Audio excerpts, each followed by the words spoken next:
Now this is a review for My Bloody Valentine, the 2009 version of Jensen Ackles.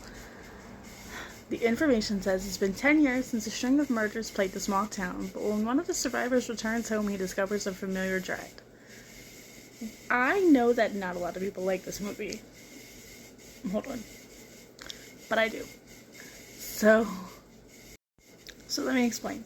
This movie is basically Jensen Ackles coming back into this, mining town where this miner killed a bunch of people, and he was the only survivor, and people blamed him. I don't understand how they blamed him, but they blamed him, or they blamed him for an explosion. That part confused me, but still. And it was a very traumatizing event for Jensen's character, along with everyone else's character in this town. Now, when he comes back into town, people start dying, and you don't know why. And it looks like the miner from 10 years ago who was murdering people before. But it couldn't be him, because in the movie you find out that vigilantes murdered him.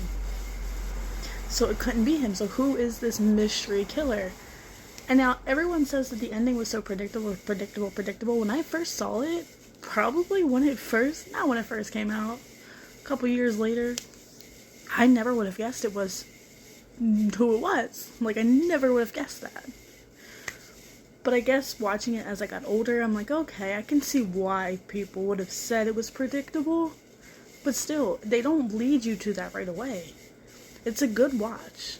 Especially, if you haven't seen it before, or you're not super picky about your horror movies, it's a good watch.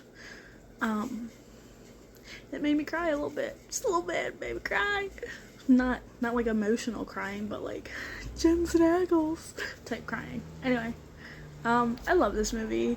My Bloody Valentine was so interesting, and it's a completely different movie from the original, which I don't like when it's a remake and there's nothing to do with the original, if you know what I mean. It just feels odd.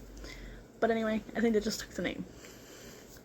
What are your thoughts on My Bloody Valentine from 2009? It's an hour and 41 minutes long, and it's free on Tubi.